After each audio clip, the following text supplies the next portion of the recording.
So, good afternoon everyone, and we are the fourth. And ang lesson po natin is it's about the data analysis using the statistics and hypothesis testing. Sorry. And so, ang topic po natin mauuna is yung quantitative analysis. Ang quantitative analysis, kung ano ang sasabihin ng pahayag ng quantitative data analysis sa isang structured form ng data analysis or kung saan dito ipangolekta yung mga numerical values. Next is yung mga numericals. And then, methods used in quantitative analysis. And statistics are mathematical formulas used to dito po yung in-organize at saka ina-analyze yung data na nag-gather by the variables. Next is yung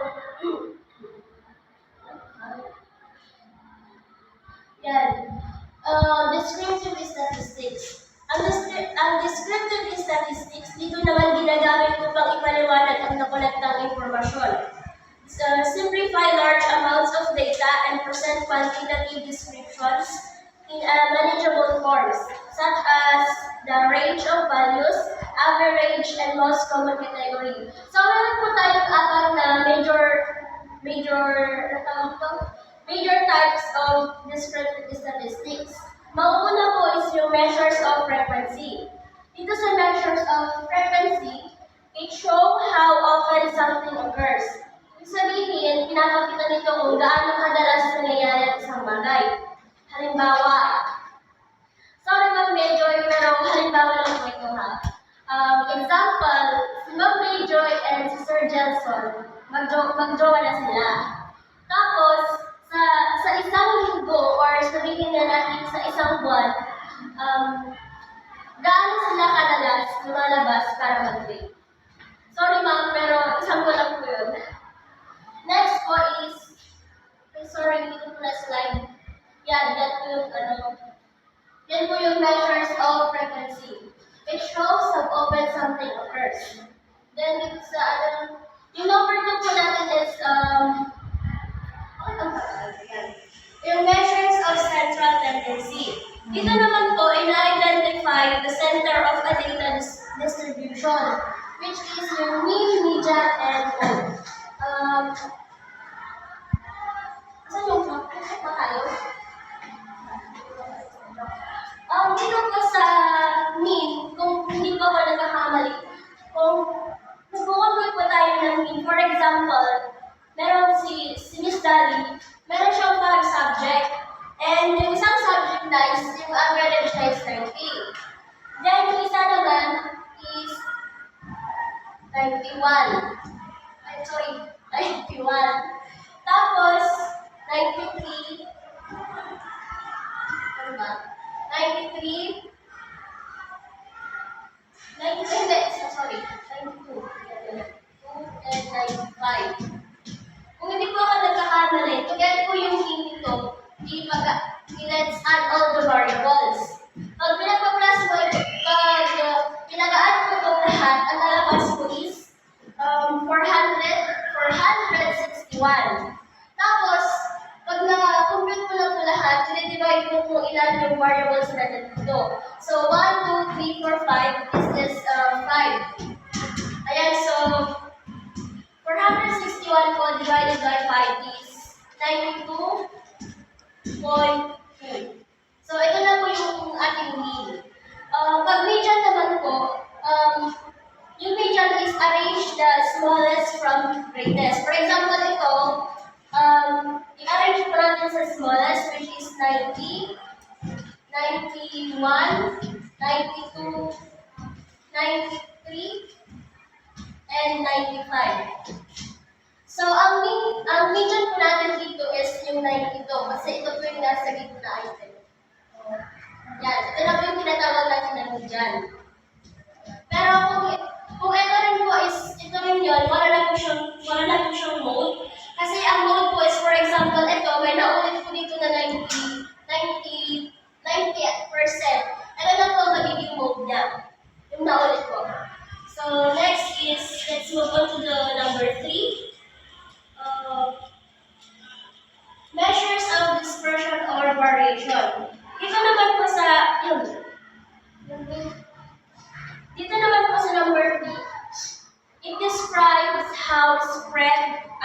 spread out the data is. So, meron po tayong tinatawag na high and low dispersion. Meaning, yung low dispersion po, it indicates that the data points are close to each other and in the central value. This is less variability po siya. Tapos yung high dispersion naman po, suggests that the data points are spread out over a wide range. For example po, sa test scores po ng dalawang klase. For example ako, nag-research ako and then inanalyze ko po yung scores ng dalawang klase. So,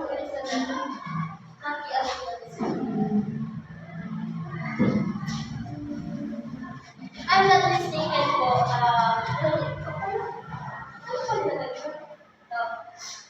so, for example, yung dalawang klase na yun, dito sa gas 12 at saka yung yung TPL 12. For example, yung gas 12, yung dito sa gas 12,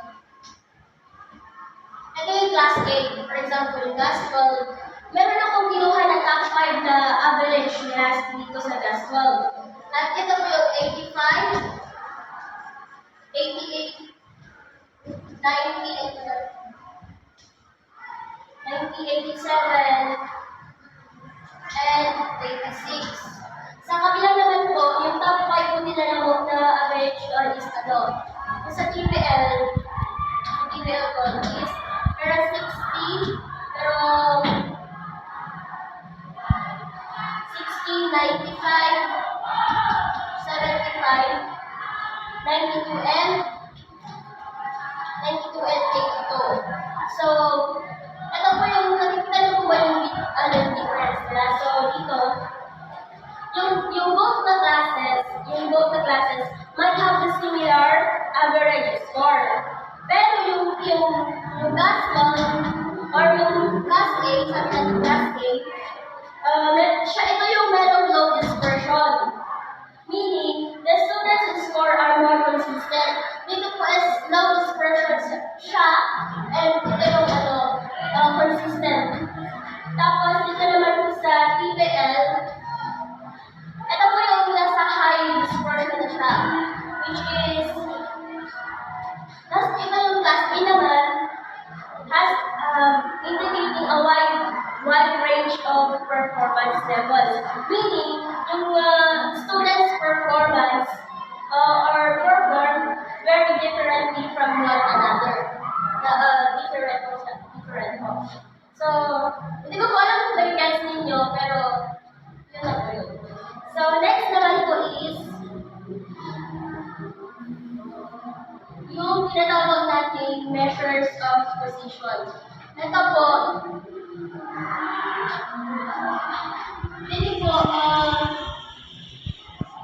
it describes how scores relate to one another.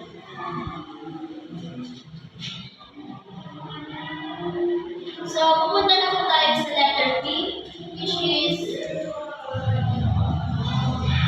letter B is the inferential statistics. Inferential statistics used from the research data to make comparisons and draw conclusions. Dito sa inferential statistics ay ginagamit para nagbibigay. Dito sa inferential statistics ay ginagamit na statistics na nagbibigay daan sa mga mananaliksik na gumawa ng mga paghahambing at mag-draw ng mga conclusion wala sa datos ng pananaliksik. Dito, nagagawa nilang gumawa ng mga inference o conclusion tungkol sa mas malaking populasyon batay sa impormasyon mula sa isang mas maliit na sample.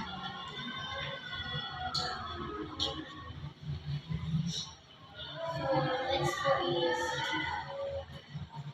ngayon po, lumaban po tayo sa types of inferential statistics. Mauna po yung linear regression analysis. Linear regression. Ang linear regression ay isang paraan para alamin kung mayroong ugnayan sa pagitan ng dalawang variable. Isang variable ang itinuturing na independent variable. Ang variable na pinapaniwala ang nakaka-influensya at ang isa ang dependent variable. Ang variable na inaasahang magbabago, depende sa independent variable. Ang layunin ay humanap ng isang linear relationship, ibig sabihin isang tuwid na linya na maglalarawan kung paano nagbabago ang dependent variable habang nagbabago ang independent variable. So next po is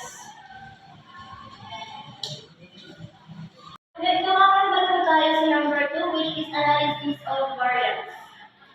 Analysis of variance. Ang analysis of variance ay isang statistical test na ginagamit upang matukoy kung mayroong makabuluhang pagkakaiba sa mga average ng dalawa o higit pang mga grupo o dahil lamang sa random na pagkakaiba-iba or chance. Kaya malalim ang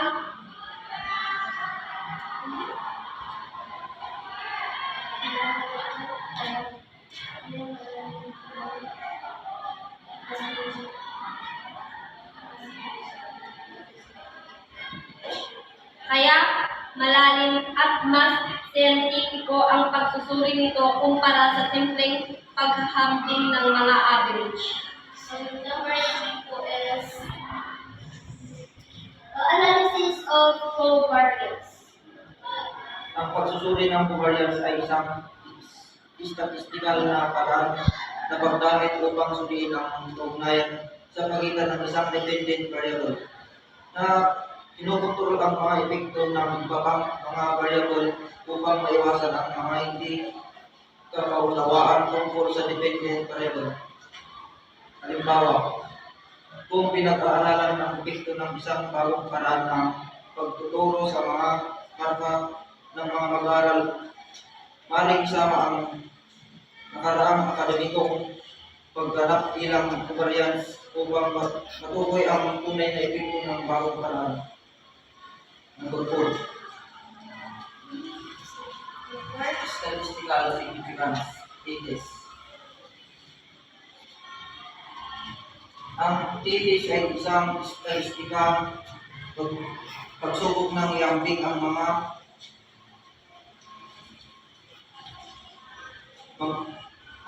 main ng dalawang grupo at tutukuyin kung may makabuluhang pagkakaiba ito ay nag-aaral ng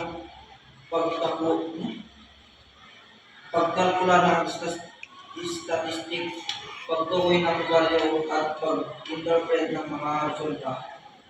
Halimbawa, maaaring gamitin ang TS upang iambing ang bisa ng dalawang magkaibang gamot sa isang partikular na kondisyon. Gayun naman. Mahalaga rin isa-alang-alang ang praktikal na halagaan ng mga katuklasan.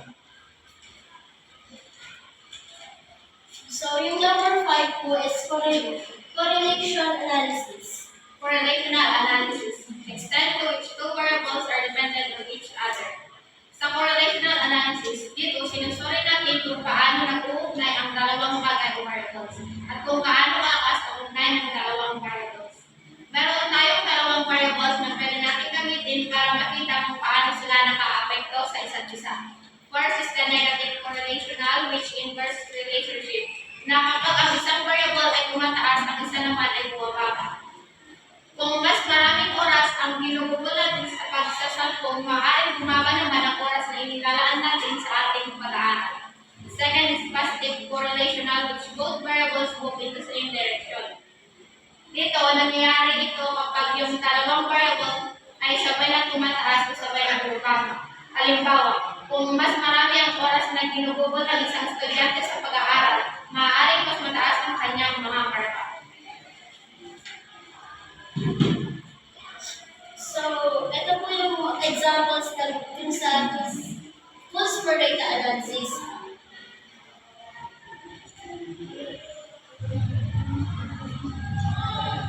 So, pag nakafocus po yung profile of the respondents, yung goals po nila is yung frequency counts, percentage, rating, and summation. Sa correlational part of the research naman, sa Q-square test. Person-product moments of correlation.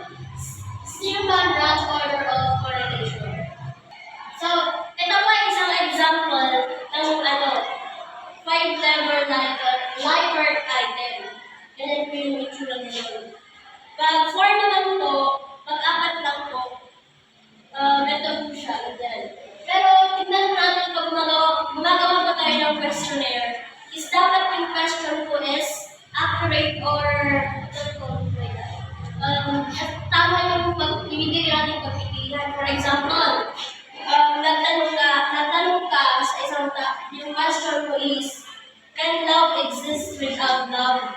Tapos yung nilagay mo na choices, always, sometimes, often, and never. Parang dito mo yung question mo sa binigay mo choices. Next naman na naman po tayo sa hypothesis testing, which is the null hypothesis. And pag null hypothesis po, ito po yung symbol niya, HO. And pag signal na yung HO, Ito ay nagsasaad ng walang makabuluhang relasyon o ugnayan sa pagitan ng dalawang grupo.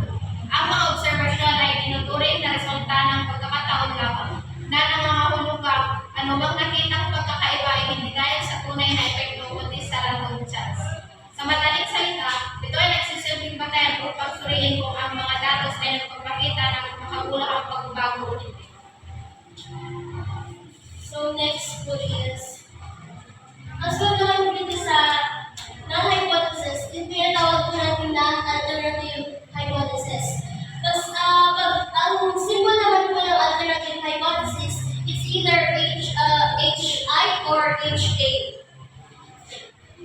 Ang alternative hypothesis ay isang kahayag na nagsasaad ng isang ugnayan o pagkakaiba sa pagitan ng dalawa o higit pang mga variable sa isang pag-aaral. Inimumungkahi nito na ang mga obserbadong resulta ay hindi dahil lamang sa pagkakataon, kundi nagpapakita ng isang tunay na epekto. So, ito po ay isang halimbawa ng null hypothesis and alternative hypothesis. So, ito po yung parang definition niya. Is there significant difference between the post-test performance of the control and experimental group after exposing to the intervention? So, kung nakikita niyo po, ang difference po nila is yung null hypothesis, meron po siya yung mga negative words like not or no. Ito po, meron po siyang no, while po yung alternative is wala po siyang negative words. So, ito po ay isang halimbawa ng null hypothesis and alternative